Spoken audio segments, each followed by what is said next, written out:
以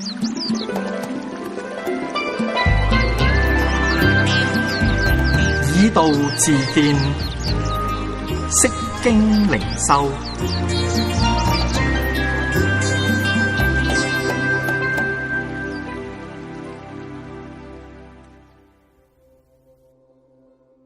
西頓王熱巴力的女兒耶洗別，列王記上16章31節。他犯了尼八的兒子耶羅波安所犯的罪，還當作是小事，又娶了西頓王熱巴力的女兒耶洗別為妻，去侍奉巴力，敬拜他。以利亞唔單止活喺亞哈做王嘅時代，佢亦都活喺皇后耶洗別嘅時代。呢個耶洗別絕對唔係一個好人。亞哈娶咗呢個女人，喺作者講述亞哈嘅惡嘅前提下，係一件大事。耶洗別咧係西頓王謁巴力嘅女，係個公主。佢嫁咗俾以色列王亞哈，就成為咗皇后。嗱，呢個婚姻咧，自然唔係只係亞哈同埋耶洗別兩個人嘅事，亦都係兩個國家嘅事。將以色列同埋西頓呢，就係結盟在一起。耶洗別出身係權貴，一生都擁有權力，甚至係隨意殺人嘅權力。佢嘅名呢叫做耶洗別，就好似佢爸爸嘅名謁巴力一樣，含有巴力名字嘅元素。耶洗別嘅名都係有嘅。嗱，耶洗別唔單止拜巴力，亦都拜亞舍拉。佢對亞哈嘅影響呢，就記錄喺王上21章嘅第25節。經文話：只是從來沒有像亞哈的，因他受耶洗別皇后嘅唆使，出賣自己，行了耶和華眼中看為惡嘅事。讀亞哈同埋耶洗別嘅故事，讀者唔難睇出耶洗別嘅手段同埋邪惡都遠在亞哈之上。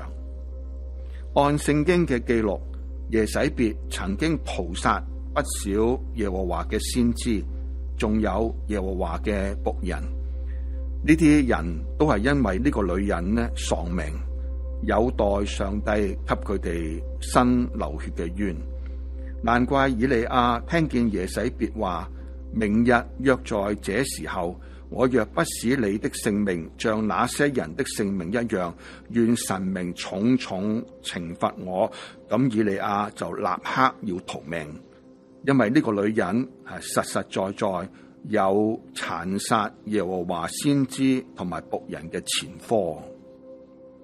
喺亞哈想取得拿伯葡萄園嘅故事中，呢個女人就以亞哈嘅名義寫信，蓋上王嘅印。嗱，呢個唔單止咧係偽造文書，其實係假傳王嘅命令。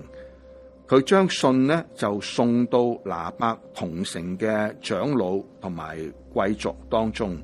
就信裏邊就話：佢話你們當宣告禁食，叫拿伯坐在百姓的高位上，又叫2個無賴坐在拿伯嘅對面，作證告他說：你咒詛了神和王。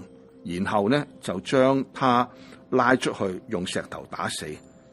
嗱，結果拿伯就因為嗰啲權貴助紂為虐嘅惡，同埋呢2個無賴嘅假證供，結果佢一命嗚呼。嗱，亞哈喺呢一件事情上邊，佢嘅惡呢就只係想攞到葡萄園，冇諗過要殺人嘅。就耶洗別就乾脆就殺咗佢，一了百了，就讓亞哈如願。從列王紀嘅記錄當中呢，就呢個女人除咗淫行同埋邪術之外，佢嘅故事都係同殺人有關嘅。就殺耶和華嘅僕人同埋先知啦，就威嚇要殺以利亞啦，吩咐人就殺拿伯啦。嗱，咁樣就心狠手辣，就動輒就殺人，滿手鮮血嘅女人，真係邊個娶咗佢咧，就邊個就有禍。就結果呢，拿伯嘅死就好似最後一根嘅稻草，為亞哈帶來上帝重重嘅審判。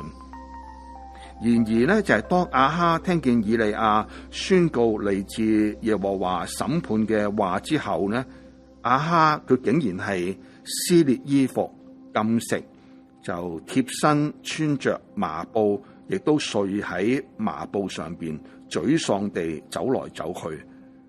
就亞哈仲識得喺神嘅面前謙卑，但耶洗別呢，嗱，經文完全都冇提及。而列王記最後一個嘅故事，關於呢個女人就係佢嘅被殺，其實又係殺，就係一個咁嘅壞嘅女人，難怪成為咗啟示錄當中推亞推拉教會裏邊惡嘅代表。以利亞就係喺亞哈作王、耶洗別作後嘅時代當中，佢同亞哈講：我指着所侍奉永生嘅耶和華以色列嘅神起誓，這幾年我若不禱告，必不降露水，也不下雨。經文冇話俾我哋聽，以利亞對亞哈講呢段說話係亞哈同埋耶洗別種種惡行帶嚟嘅結果，但係呢個係讀者好自然得到嘅解釋，而呢個解釋咧喺往後嘅故事當中係得到印證啊！就王上18章17到18節經文咁講嘅，佢話亞哈見了以利亞就說：真的是你嗎？你這使以色列遭殃的人。以利亞說：使以色列遭殃的不是我，而是你和你的父家，因為你們離棄耶和華的誡命，去隨從巴力。原來呢個國家嘅惡都係喺耶和華嘅眼中，現在神嘅審判呢就嚟啦。